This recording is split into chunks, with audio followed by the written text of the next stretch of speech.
Hi, everyone. I'm Angela Jackson, and I'd like to welcome you to the event today, to our DEN event, which stands for Develop, Engage, Network, presented by the Business Impact Lab.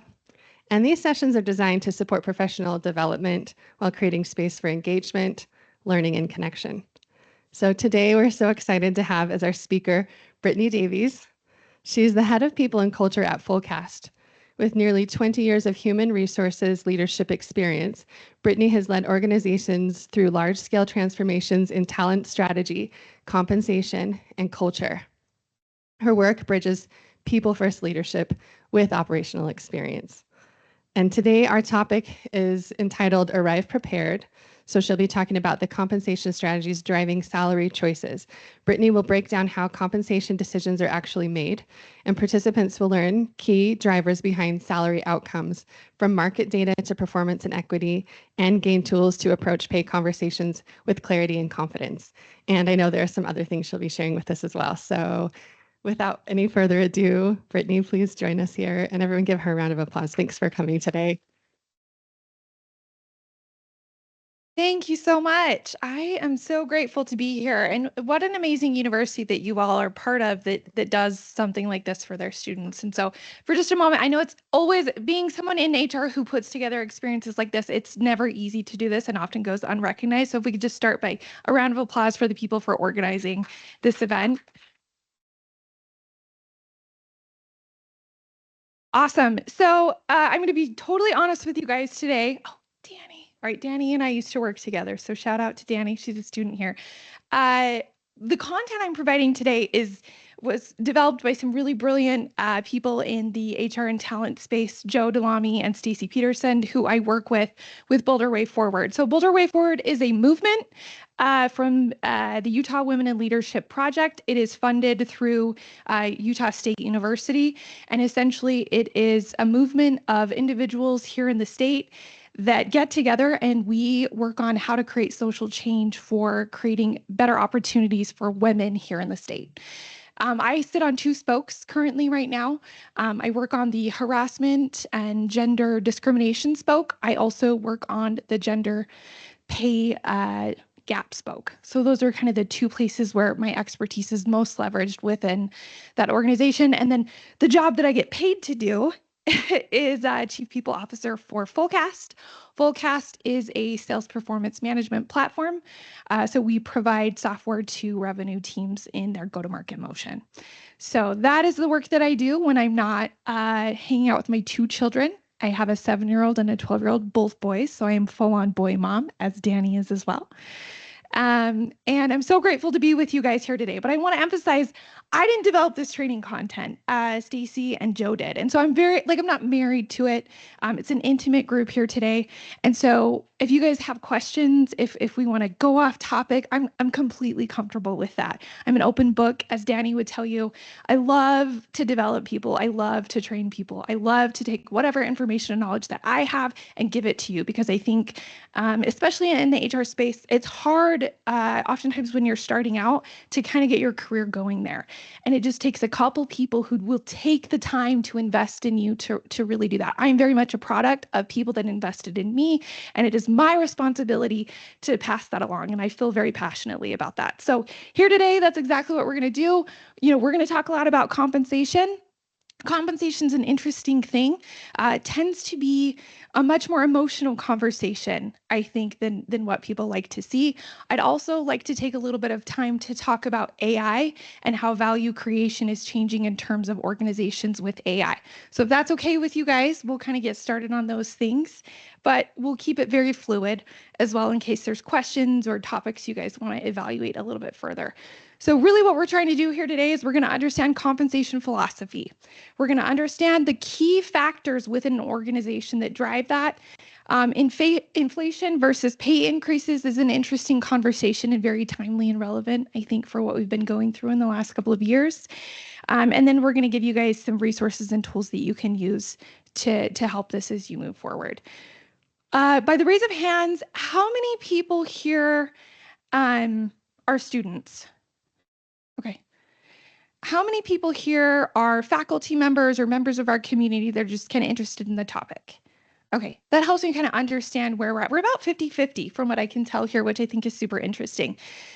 This is the pay equation. So there's a few things that we're going to walk through more in depth when you think about how pay is comprised within organizations.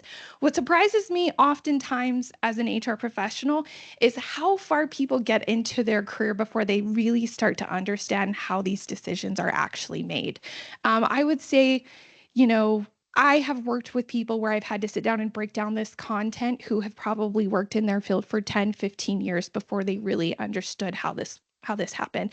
And so the fact that you guys are taking time today to come educate yourself and be aware of how these decisions are made, I think puts you at a strong advantage compared to a lot of people. So I want to commend you guys for taking the time to do that. But what is compensation philosophy? So in theory, compensation philosophy in most companies would usually be your approach to attract and retain talent and how you tie that to your compensation. That's how at least I would describe it. Some companies publish their compensation philosophy. They write it in their handbook. They put it in a policy, something like that. Other companies don't. There's nothing that requires them to do it. There's no law or policy around that says you have to. And then what you'll find in some organizations is that compensation philosophy is not always centralized. There's not always one specific philosophy that's used by the entire organization. You'll find kind of subcultures of the way that philosophy trickles down from department to department. So it's not always a perfect science. I would say it's probably more art than science in a lot of ways when we think about this. But in theory, or how it really plays out, is that organizations look at an approach to either lead, lag, or match the market. So if we were to take 100 companies and put them in one room and we were to say, what does everyone in this, and let's assume these are manufacturing companies, in the 1960s when people were building widgets here in America. So we have a whole community of widget manufacturers that are going to come to the table. And we're going to say, how much does everyone pay for your widget assembly, person? How much does your widget maker make? What we would do is we would take their answer to that question and we would map it out and we would say from smallest to largest, and then we would find the median value. That median value is matching the market, okay? That's the 50th percentile. So what that should mean is that 50% of those manufacturers pay less than that amount, and approximately 50% of those manufacturers pay more than that amount. And what that means for those manufacturers in making that decision is that they're competing for talent on a pay perspective with only half of the marketplace, right? So if your main reason for taking a job is to have competitive pay, that is your main purpose in decision making there, then that employer is only competing with 50% of the people in that room to attract you and retain you as an employee. That's what it means to meet the market. Now, if you're going to lag in the market, and I think a lot of people go, well, why would anyone lag in the market? Why would you want to lag Well, there are many companies that lag in the market. At one point in my career, I worked for a fitness company that had an approach that way. And why did they do that? Well, because when you are a gym and you're competing from a talent and skill perspective with entry-level workforce, right? And you have thousands of kids coming through your door every day to go to the gym, it's not hard to fill your front desk with people who want to do that work. So you don't have to meet the market, and you definitely don't have to exceed the market in those cases. So it becomes more about supply and demand, really, at that point, and the economics around talent. Now, there are plenty of companies that lead in the market, but as you can imagine, there are budget constraints. I've never worked for a business that had infinite comp budgets. I don't think that really exists. So likely everyone here, as you're moving forward in your career, you will locate employers that do not have, or that do have constraints in terms of budgets as well. But there are plenty of companies that lead in the market. For example, right now, if you are working in the tech space and you are looking to recruit machine learning AI engineers, there is a good chance that your philosophy specifically for that role is to lead in the market. You're probably paying somewhere in the 75th percentile for those engineers.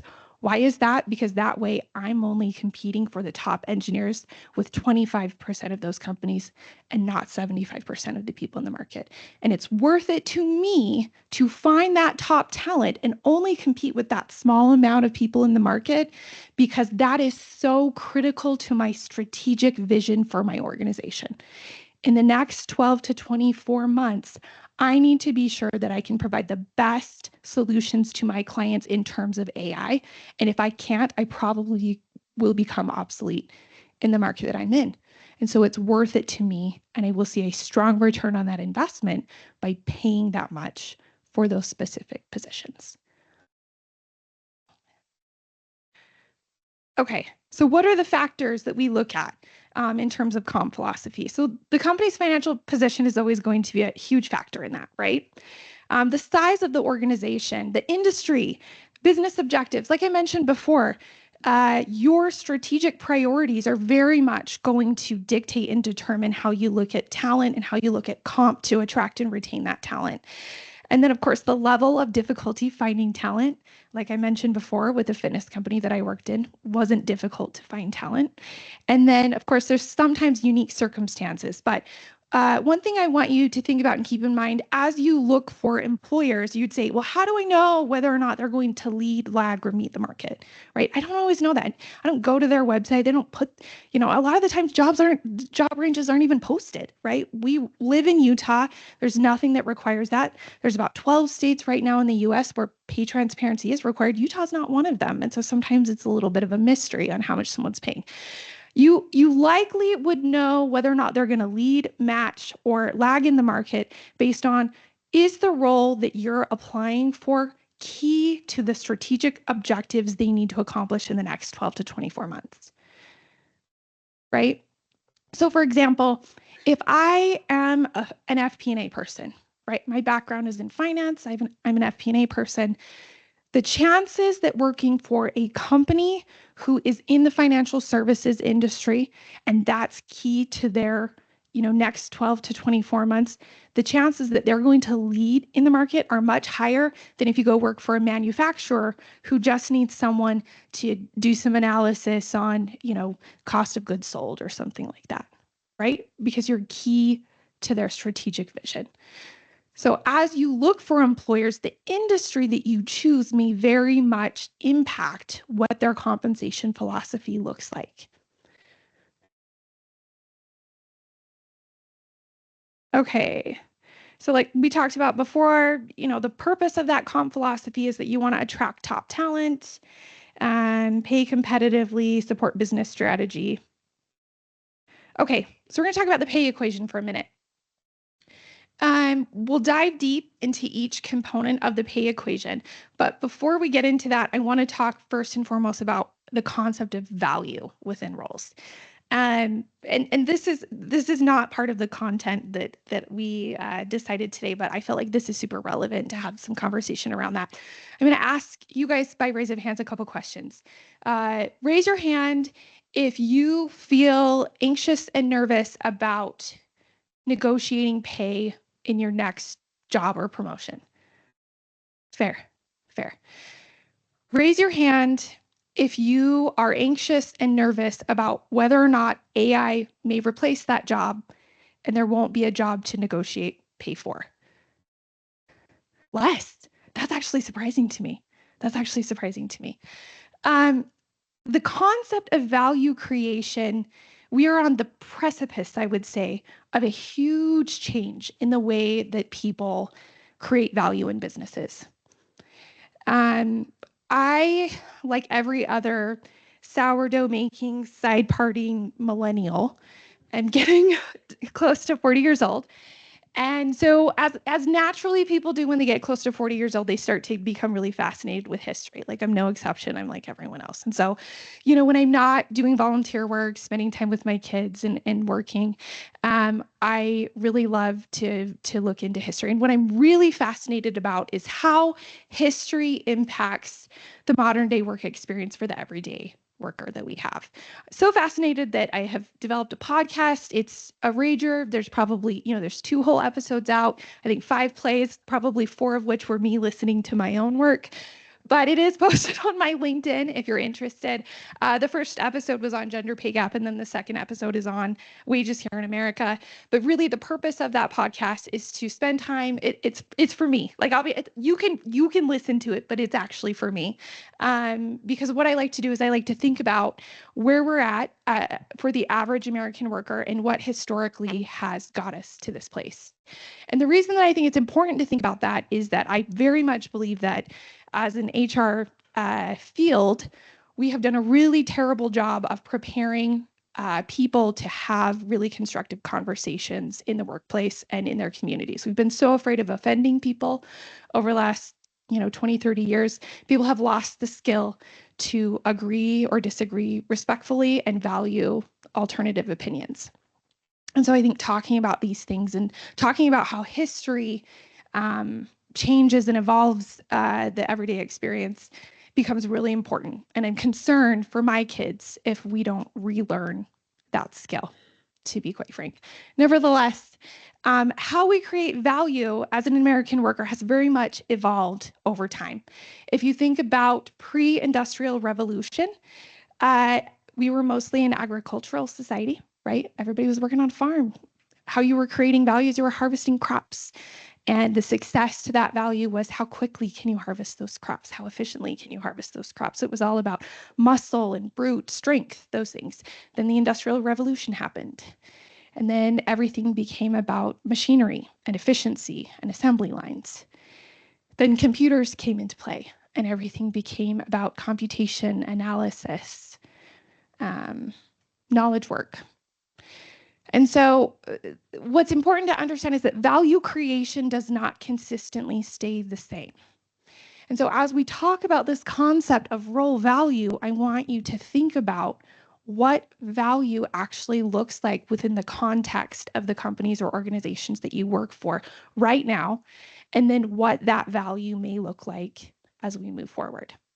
And then at the end, with your permission, if we can have a little bit of time to talk about how AI may impact that or your anxiety around it, I'd like to talk about that as well, because I think it's a pretty relevant topic.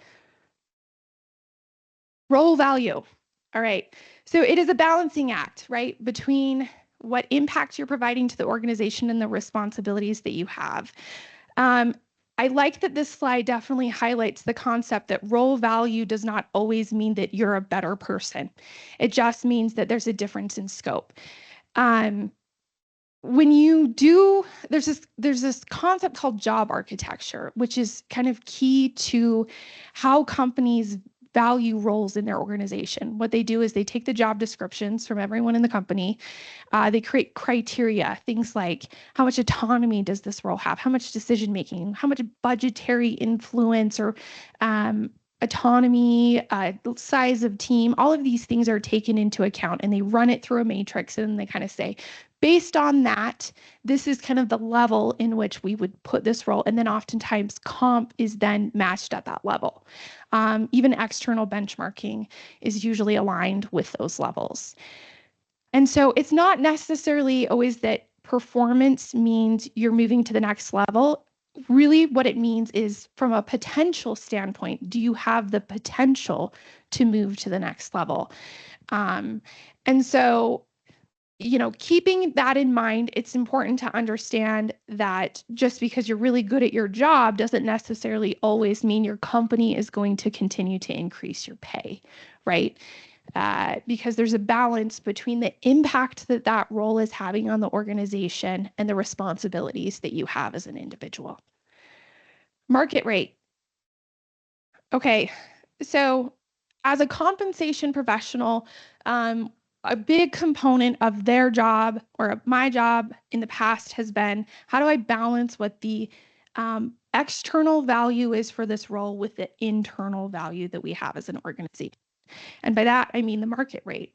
So how we tend to value those jobs is we go out to the market and we say, well, what is everybody else paying for this job? That's how we decide typically what we're going to pay. We'll talk a little bit about where we get those data sources and what that looks like as well, because I think that's important. Okay, here we go. So third-party tools. There's all kinds of third-party tools that you can use to do this as an employer.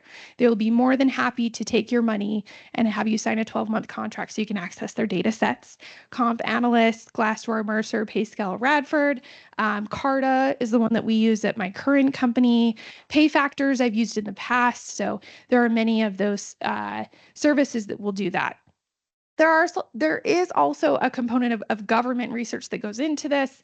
The Bureau of Labor Statistics keeps some data on that. What's challenging a bit about the BLS data is that the job categories can be a little vague.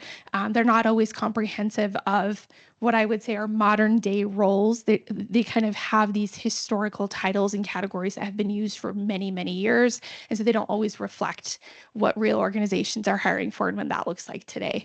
And then, of course, if you're part of professional networks, oftentimes they'll give you some data that you can use to benchmark the roles that you have, and that can be very valuable as well. As you guys probably know, if you've ever searched for a job, there are companies like Indeed or Salary.com that are also more than happy to give you data around the role that you have. And I think by all means, you should take advantage of that and use that data. But I would also give you some caution and understanding that the data that you're getting from those resources is going to be different than the data that the employer is using to benchmark the role. And that's because the data is collected in completely different ways. When you go to Indeed.com or you go to Glassdoor or whatever, they'll have you create an account. They'll ask you some questions. You usually answer salary data information about your historical jobs. They'll aggregate that data and then they'll provide that to users to look at in the future. That data is never validated with the employer. That never happens. No one goes to the employer and says, is this really how much you paid this person? So people can put whatever they want in that. It's all completely self-reported. If you, as an employer though, if I go to a comp analyst, if I go to a Carta, if I go to a PayFactors, whatever, in paying, the $10,000, $20,000 a year that I'm paying for that data, part of what I'm paying for is the service that they're going in and they're validating the data. They're doing some data analysis, some cleanup with that. They're removing the outliers. They're ensuring that there's some validity to the data that I'm using to do by benchmarking. And so because those are different things and they're collected in different ways and they're dealt with differently, you tend to see that there's a bit of a disparity between those two resources. So don't be overly surprised if you go and you benchmark your job on Indeed.com and it seems to be 20% higher than the benchmarking that the employer is using, because the data sets tend to be very different. Okay, internal equity. So one thing that I think is important to understand as we start to talk about this, that I don't think enough people understand, is the concept of equity and equality, because they're not the same thing. If we were to distribute food here today in terms of equality, then everyone here would have received one crepe, a couple pieces of fruit and a small glass of juice and a small glass of coffee. But no one received food that way today because we didn't distribute that resource in terms of equality. We distributed that resource in terms of equity. We let you come in today. You said, do I want juice? Do I want coffee? What am I feeling like today? Do I want a crepe? Would I prefer some sausage, right? Do I want 3 pieces? Do I want 5 pieces? And that's very much how Americans tend to distribute resources. We tend to distribute it in a way that seems fair, and within our society, we deem to be fair for the values that we have as Americans. And so in an organization, a lot of the resources will be distributed the same way, and pay is no exception to that. We all have to decide as a leadership team what our concept of equity is, how we create fair distribution of pay within our organization. And that fair distribution of pay is what I refer to as job architecture, which I just talked about a few minutes ago. We level all of the jobs, we have criteria, everyone aligns on what that criteria is. And then based on that, we'll take some market value analysis looking outside of the organization based on lead, lag, match, right? And then we look internally, we make some adjustments, and that's how we decide how the pay ranges are going to be distributed. And so it's important to understand that equity and equality are different. And the idea there is to create a fair and consistent system. That's what success looks like when we're dealing with compensation decisions in an organization. And if you do it well, then it creates a fair experience for most people. It's going to help with morale. It's going to reduce turnover. All of the things that they're talking about here are going to happen if you do it well. It's not easy to do it well. Legal requirements. So we do have some legal requirements here in the US that guide compensation decisions. We have three major laws that I'll probably just talk a little bit about. The first one is the Fair Labor Standards Act. This is a law that was created in the Great Depression in 1938 and still to this day very much impacts how we deal with pay here in the United States, which is shocking to me. In one of the podcast episodes I put out, Wages in America, it really dives deep into that. And so if you're a geek like me and you find that interesting, by all means, feel free to indulge. Nevertheless, all that law does really is create a minimum wage and overtime provisions for workers here in the US. So if you are an hourly worker, in most cases, and you work over 40 hours a week, you have to be paid time and a half. Outside of a higher state minimum wage, you have to be paid at least $7.25 an hour. There are also some provisions that were created following the Fair Labor Standards Act by the Department of Labor, where they said there's certain roles that we believe should be exempt from these overtime provisions, right? And at the time when this was created in 1938, keep in mind that was a very, very narrow group of people that was intended to impact. But as our society has evolved over time, more and more people are now part of these exemptions. And really what that does is that requires that if I'm going to pay you on a salary basis, meaning you're not eligible for overtime, I have to pay you at least a minimum of 36 grand per year. Now, this has been challenged over and over again. In fact, it was passed. And then what's been happening is a very political situation. They go to courts in Texas and they have the judges overrule these things. And there's a lot of political conversation around whether or not those thresholds should be adjusted. We have adjusted them over time, but it doesn't reflect what one would call a living wage for many people, which is a whole different conversation. Nevertheless, right now on a federal level, you can, if someone qualifies for an exemption, you only have to pay them about $36,000 a year. So that is a law that we still very much deal with today that shapes our experience in terms of compensation. The other two laws that are important to understand are the Civil Rights Act and the Equal Pay Act. The Equal Pay Act was created in 1963, interestingly enough, to deal with some gender discrimination issues we were experiencing post-World War II. Essentially, women went into factories and they were doing a lot of work that they hadn't been doing previously. Men came back from war. Now we have women being paid differently from men for the exact same roles. And that was a big problem. And so Kennedy put together a board to look at women's rights here in the US, led by Eleanor Roosevelt. And one of the things that came out of that was the Equal Pay Act. Now, the Equal Pay Act is not a perfect law. I would say it's a remedial law. It's not a preventative law. And really what that law says is that if you are an employer, you cannot pay a woman and a man differently for doing the same job. I also want to say there are countries still that exist today where you absolutely can do that. There are countries and people today who you can look at them and you can say, you're a female, so I'm going to pay you $10 an hour less than I'm going to pay a man. That absolutely still happens. Here in America, we don't do that. That is something that we have laws to protect against. Likewise, the Civil Rights Act provides additional protection because it protects people in terms of minorities. So, anything to do with your national origin, religion, race, color of your skin, all of that. I can't pay you differently based on any of those factors. And then pay transparency laws. We live in Utah, which means that we don't have any pay transparency laws right now.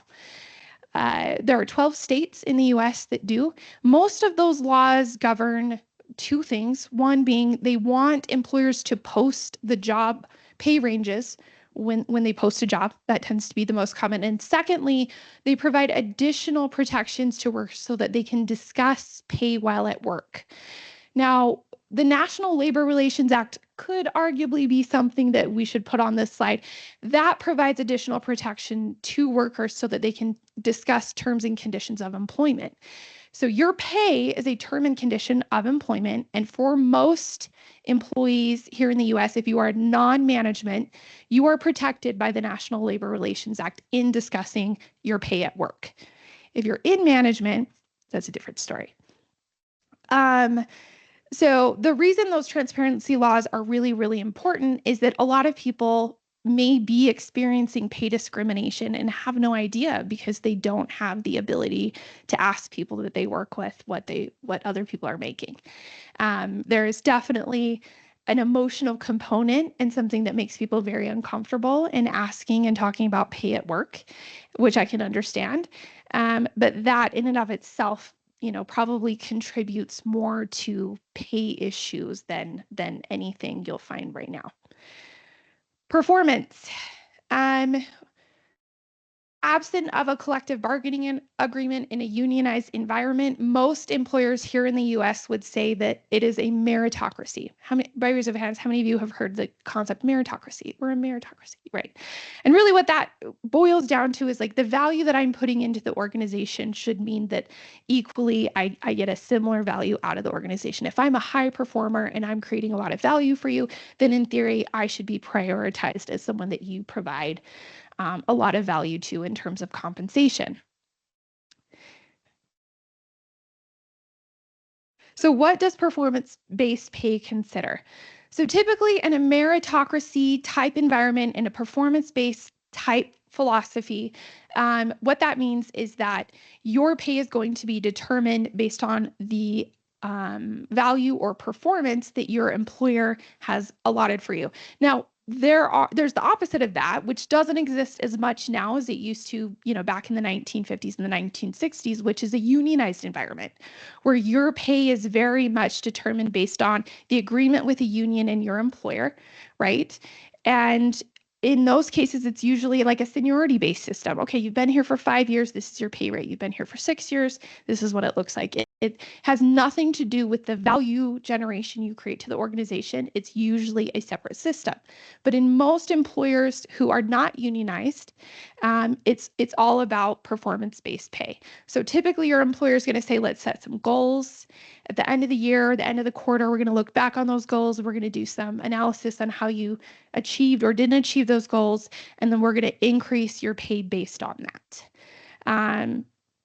There are different components to how they can look at that. There's a million different philosophies, an entire, part of HR where people just do this full time all the time in terms of performance management. I'm not going to go into any of that today, but one thing I do want to comment on is this concept of collaboration and leadership. So if you are a solid performer at the company that you work for, on average, you will likely see a 3% increase year over year for doing a good job. Now, if you're a high performer, on average, you're probably going to see closer to a 5% year over year. But if you want a 10%, if you want a 15%, if you want a 20% increase, the best way you're going to be able to do that is to look for a promotion. And one thing I wish someone had told me much earlier in my career that I think is important to share with you today is that the job that you're doing today is not, success in that job is not going to be the same success they're looking for that promotion. And oftentimes collaboration and leadership is going to be the key to that. How well you can cross collaborate, how well you can help other people solve problems besides just the problems that you're solving in your own little silo is more often than not going to lead to your next promotion. And so I share that with you today because I think it's an important lesson to learn early. There's a lot of value in that, in understanding that the next job above you is the job you need to be focused on, figuring out how you can get to that level if you want a larger increase than a 3 to a 5%. So merit raises, those are typically annual adjustments. Bonuses, many companies do bonuses. On average, I would say bonus is usually around 10% of what your pay would be. Spot bonuses are often given in extraordinary circumstances. So perhaps, you had a coworker who randomly quit or went out on leave and you had to produce extra that year or take on a lot more. Sometimes, you can always advocate for a spot bonus, ask for a spot bonus. And those are things that happen from time to time. And then we just talked about promotions as well. Business constraints. Like I mentioned before, every company has constraints in terms of financials and what they're able to provide to their employees. I remember, post-COVID, that was a really weird thing. And many executive teams that I knew actually cut their pay or went with no pay at all in an effort to make sure their workers got paid. In fact, the two executives that I work for right now completely cut their pay and went and took mortgages out on their houses to keep their business afloat during that time period. So it's important to understand that there are budgets that everyone's working with. And when our economy goes through extraordinary things, you're going to see people go to extraordinary measures. And so, following years like that, you often don't have much of a budget for merit pay increases. Economic conditions definitely limit or delay those raises, and that is an unfortunate circumstance of the world that we live in. One piece of advice that I would give you during those times as an HR professional is if your employer is not in a place to give you a raise, ask for compensation in terms of something else. Ask for more flexible hours. Ask for the ability to work from home. Ask for their support in you getting involved in maybe some charity work or getting involved in another project in the organization that you've really wanted to be involved in. Ask for compensation in ways that perhaps aren't hitting the budget, but are things that benefit your life in a lot of ways. Inflation versus pay increases. This conversation is something I never, ever had conversations about until COVID, to be totally honest with you. Never, ever talked about this until COVID. And then right after COVID, everything changed. We saw inflation start to rise. Budgets were being cut. People were still trying to make a comeback from COVID. Employers had limited constraints on what they could do. And workers were frustrated because housing prices had skyrocketed. They continued to increase. Food prices had increased. And they were oftentimes looking at their HR team and saying, what do you want me to do? All of my expenses are increasing and you're going to hand me a 2% increase? What do you expect me to do? And a lot of people would say, where's my cost of living adjustment? Well, cost of living adjustments were something that became popular and were created around unionization. So when you have a collective bargaining agreement, and the collective bargaining agreement dictates how pay is distributed, usually off of a seniority-based system. When there's major economic shifts, the employers at that time were worried employees would go on strike. And so what they would do is they would take the entire workforce or a segment of the entire workforce, and they would say, everyone's going to get a 2% adjustment this year. Or everyone's going to get a 2% in addition to whatever their raise was. And that was their way of kind of managing through those situations. In a meritocracy type environment or a performance-based pay system, that's not how it works. And that's an unfortunate thing. I think most employers that at least I worked for, the way that they dealt with that is they did everything they could to increase those budgets. And so most executive teams went several years without getting any increases so that we could fund increases for the frontline workers. And what that did is that allowed us to increase maybe a budget where an average 3% increase would have been standard up to a 6% increase or something like that. So that was a common practice that we saw during that time period. But I think it's important to understand that the concept of cost of living is not synonymous with the concept of meritocracy. Those are different things. So. Ways employers might respond to inflation. So yes, there is the concept of cost of living, market adjustment, merit-based raises, and one-time bonuses or stipends. All right. I want to spend a little bit of time answering your questions on anything that you have. And I also want to spend a little bit of time talking about value creation in terms of what that looks like for you in the next 5 to 10 years if you're just kind of emerging into the market, or frankly, even if you're a more mature employee like myself, where, the next 5 to 10 years of our work could look very differently. So a couple of weeks ago, I spoke on a panel around this idea of AI and how that's reshaping our workforce. And then about 7 days later, I found myself on an airplane at night with my kids and my husband. And the pilot came over the intercom and said, everyone, if you look to the starboard side right now, there's actually a rocket launch that's taking place that you can see from the airplane. Now, I wasn't privileged enough to be on the right side of the airplane, so I don't have a picture for you. What I can tell you that was really cool about that is two things. One, what I did see was a light kind of through that area that was coming up. But more than anything, the sentiment and feeling on the plane shifted dramatically. And for me, at least at that moment, what it felt like was, wow, what a time to be alive when we're just up here on a plane. I spent my morning on the beach in Mexico. I'll spend my evening at my home in Utah. And while I'm on the plane, they're literally shooting off rockets that we can watch from the plane. I was like, this is wild. And I wish I had had that experience before I answered the questions that they asked me in that panel, because I think that my answers would have been very different. And I wanted to spend a little bit of time talking about that, because after I left the panel, and I'll tell you some of the answers that I gave, I felt like the answers that we gave as respondents, as experts in this space, probably created more anxiety than it needed to. And that was hard. So one of the questions that they asked me was like, what does job design look like? And what does workforce planning look like in the age of AI? And the way I responded to that was I said, well, we've long known, especially in the tech space, that, the top 10% of your software developers tend to outperform the bottom 90% by at least tenfold. Depending on what they're designing and what their background is, it can be even more than that, right? And initially, when AI came on the map, everyone said, well, AI is really going to impact, those transactional tasks and automate all of those things. And that's what you need to be worried about. But as research is emerging, what we're actually finding is that the more complex and creative the job is, the more that job can actually benefit from AI labor augmentation. So then the question becomes, well, we know how we can make the top 10% that much better at the work they're doing, but then what happens to the bottom 90%?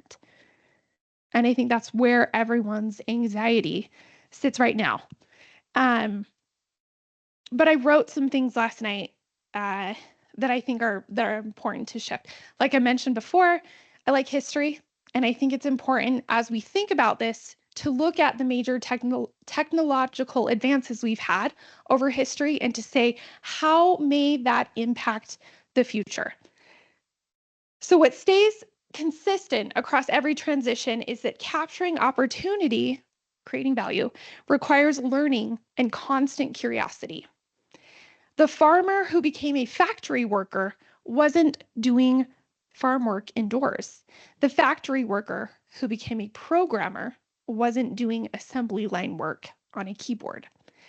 Each major technological leap required people to reconceptualize work. Each disruption felt like the end of meaningful work. Humans consistently have found new forms of value creation. The hand weaver feared the loom. The typist feared the computer, just as the knowledge worker fears AI. The beauty of innovation is that with each major change, a new frontier has also opened. The Industrial Revolution pulled populations from the countryside into cities. The railroad opened the American West. The internet opened up global commerce on a scale that no one could have imagined.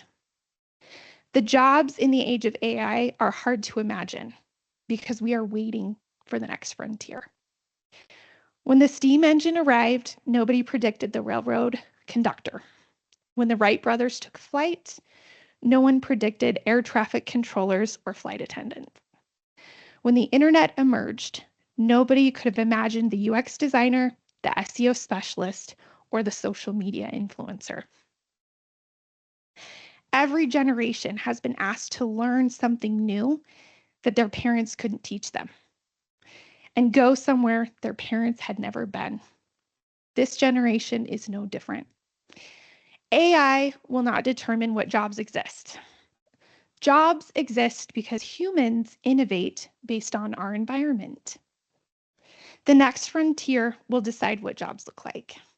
It may be something like asteroid mine operator or underwater sea urban planner or Martian agro-system engineer. We really have no idea.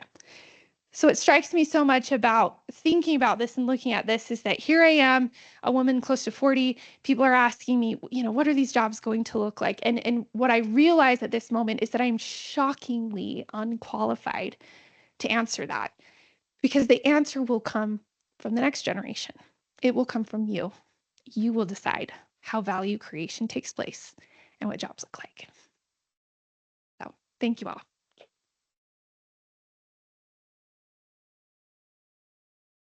I want to open it up for questions, like I mentioned before. So if anyone has any questions or topics they'd like to discuss, I'm more than happy to pass around the mic to people. I just wanted to know what your podcast was called. My podcast is called At Will Economy. There are a whopping 2 episodes, like I mentioned, 5 whole plays on Spotify. You can find it on Spotify. The first episode is called The Gender Pay Gap, and the second episode is called Wages in America. So thank you for listening to my 4 a.m. ramblings in my pajamas with my coffee. Any other questions?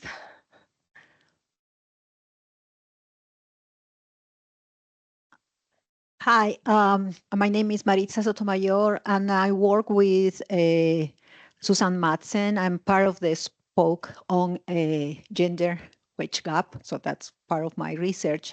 And thank you for come to all the to all for this presentation.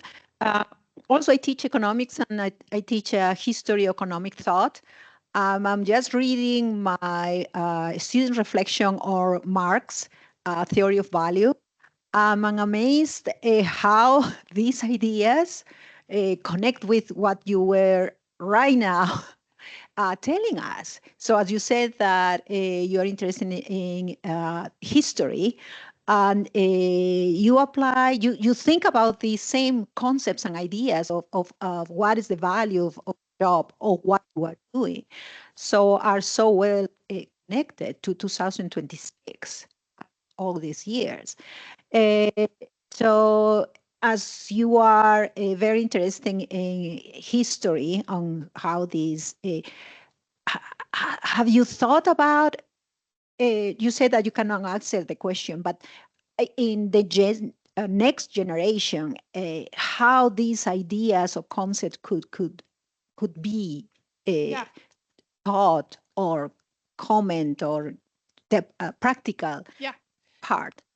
Yeah. Well, first of all, I actually think I have heard of you from Emily Prisby, my name. So we should touch base after. I think you're helping with some research, perhaps, and I'd love to collaborate. If there's anything I can do to support you, be more than happy to.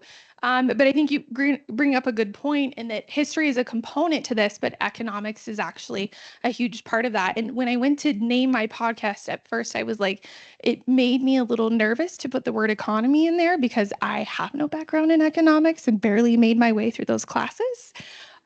But I think you're right that the general sentiment is that if you're not understanding how economies evolve and how trade and commerce works, you're missing a major component of the conversation in the way that we look at wages here in America and how we solve for the gender pay gap and how we look at the gender pay gap. So I'd love to collaborate with you more on that. So great. I had a question about Yes. So I worked at a company and started talking about pay and clear the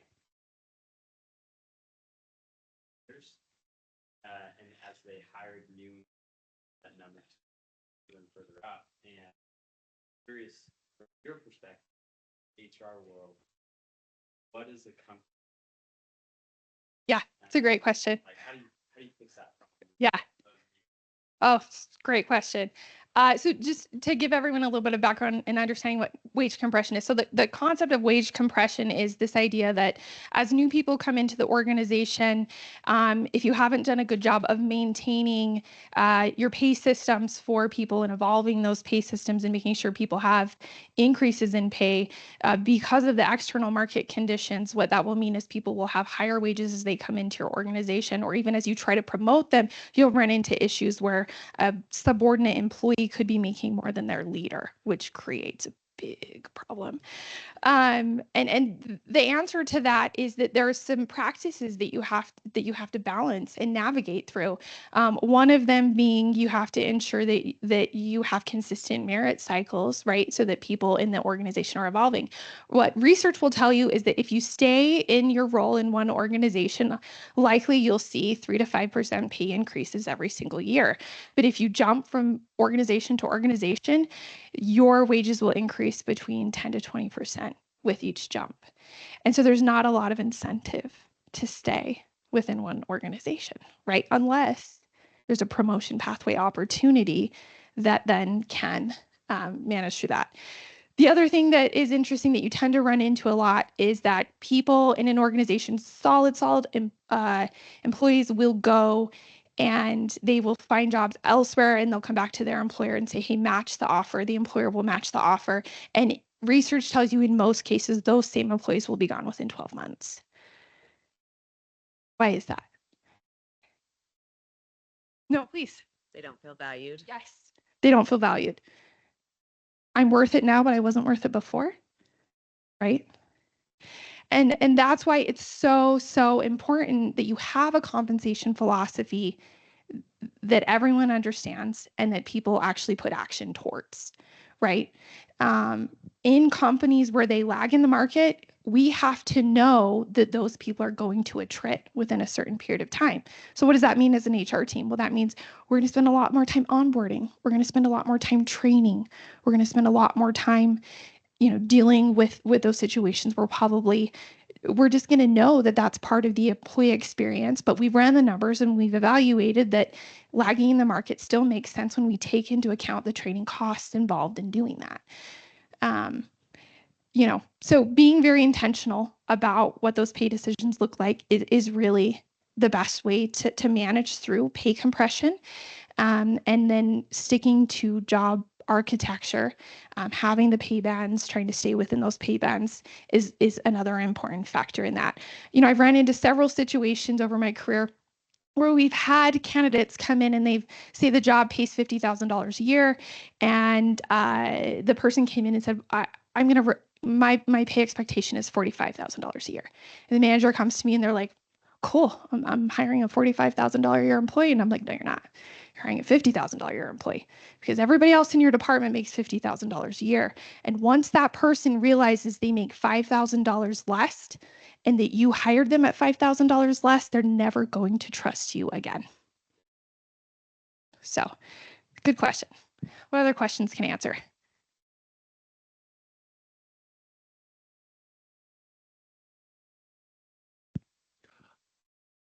Go ahead. Sorry, mine's very similar along those same lines. So I assume HR has a very good relationship with the hiring, firing department as well. So when they do have that range saying like, yeah, we could hire from 90,000 to 120,000, and you are in line for that job, how can you ensure that you're not accepting the 90,000 when in their minds are like, oh, great, like I do have an employee looking for 90,000, but if they asked for more, I would have give them up to that 120 mark. It's a great question. So best practice, and I'm not saying that this is always followed, but best practice is for companies to take a look at that range, right? Create a range. You don't want your ranges to be too wide, right? Usually 10 to 15% range is probably the best way to do it. But within that 10 to 15% range, we could be talking about, $10,000, $15,000 between the low and the high end, within that, depending on what the pay looks like. And as a candidate, the best thing you can do is within the interview process to ask what qualifications they're looking for the low end of the range and what qualifications they're looking for the high end of the range. As a practitioner, what I would advise my hiring managers typically to do and how I would usually structure that is that if a candidate meets all of the required skills, they should be at the midpoint of the range. If a candidate has less of the required skills, they should be at the lower end of the range, right? And if a candidate comes with all the preferred skills, they should be at the higher end of the range. So if you're a candidate looking to be at the higher end of the range, then you should look at the preferred skills and make sure that you have all of the required skills and you have some of the preferred skills as well. All right, you had a question as well. I love that in your presentation, you sound like you want to represent the person being employed. Yeah. But many times I've had experiences where HR represents the business. We do. And I think that's important. But how do you make the most of that relationship when it feels like a conflict? Such a great question. I thank you first and foremost for asking that, because HR has had a real bad rap since COVID. And frankly, we haven't helped ourselves at all. There was an incident with Coldplay, if you weren't aware of that. That didn't help the situation either. It's been rough. We have a therapy group that I lead. I'm just kidding. So you're 100% right. HR, we are there and we are paid by the employer. I actually was scrolling late one night on social media and I came across a person who put this big long post out about how HR is the devil and we're the worst people in the world and how we represent the employer and we're paid by the employer and we don't protect employees in any way. And I was incredibly offended, of course, by that post. And normally I'm not one to like rage comment on things for the most part, but I felt like I just like was drawn to this and had to. And so my response to this gentleman who happened to be an employment attorney who happened to be talking about, don't go to HR and make, claims, just go right to an employment attorney, which doesn't seem like a conflict of interest at all, was basically to say, do you know what they call an HR department who is hired or nominated by the employees, paid externally, completely independent from the organization, and who has the legal authority to completely enforce decisions within the leadership team? They call that a union. So just so you know, that's what that looks like. Now, unionization has become incredibly unpopular here in the US in the last 50 years. And there's a lot of reasons around that, which I won't get into. Could be a podcast episode at some point. But what I will say is that it's a hard job to do. It's a very hard job to do. It's not for the faint of heart. Any HR majors out here? All right, girl. Best of luck to you. I wish you everything. I can't do like the little, yeah. So it is a very hard job because you're constantly walking the line between managing the business and managing the employees. And I have not been perfect at this by any means. Like Danny will tell you, she's not perfect at this. We've worked together and she knows that. What I can tell you is that you, first and foremost, as an individual, need to learn how to advocate for yourself. Because the most efficient way for solving problems in an organization is for an employee to work directly with their manager. Now, when that fails, then they often come to HR. So first and foremost, educate yourself, know what your rights are. You guys, if you weren't the type of people who did that, you wouldn't be here today. So I'm kind of preaching to the choir on that. Educate yourself and advocate for yourself. Then when you have to go to HR, when it gets to that point, come with the ability to express how you've already attempted to resolve this with your leader directly and how that has failed. And then it makes it a lot easier for us to get involved and to help advocate on your behalf. Aside from that, give us a little bit of grace. We're people too. HR people are people too. and we need some grace from time to time. And show HR that you support them. There's a lot of organizations where just walking into the room means that people don't like you. Like if I had $1 for every time I walked into a room and someone goes, "Oh, everybody be quiet, HR's here," I wouldn't be working anymore. Right? So be an advocate for HR the same way that HR should be an advocate. Great question. Anyone else? Oh, Danny. Oh, you're sorry. What HR tools do you use? Or sorry, what AI tools do you use in HR? AI. Okay. Yeah. What are Well, you using? yeah, that's a great question, Denny. Most HRIS systems and stuff are starting to have AI built into that, right?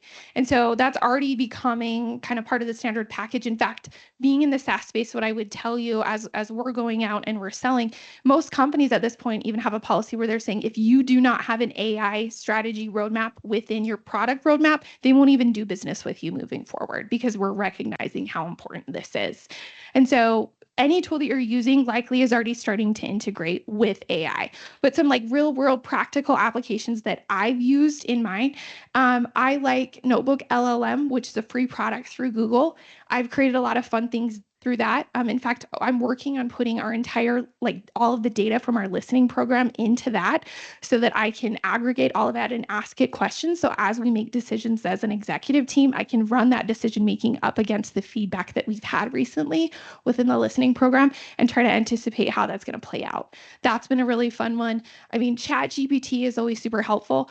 I would love, one dream project I have that I haven't got to, but I want to, is I would love to do personality tests with all of our leaders. And then, really all of our employees. And then I would love to take that along with our talent assessment data and performance data, dump it into something like Notebook LLM, and then allow that to be something people can use as they have to approach having tough conversations with people. So if I know what your personality traits are, I know how you've performed in the past, I know what's important to you, and I have to have a hard conversation with you, what are the things I should keep in mind and how can I best approach you in that conversation? It's not something I've done yet, but I'd love to do it. It's just a matter of time. So good question. All right. Okay, it sounds like we're at time, but I want to thank you guys so much for all of your great questions and having me here today. So I appreciate you all.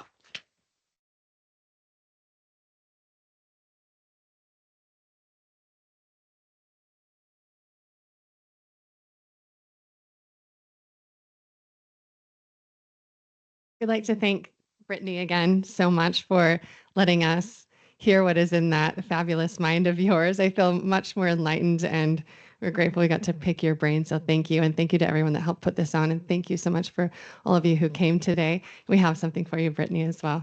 So thank you. Another hand for Brittany, please. Thank you.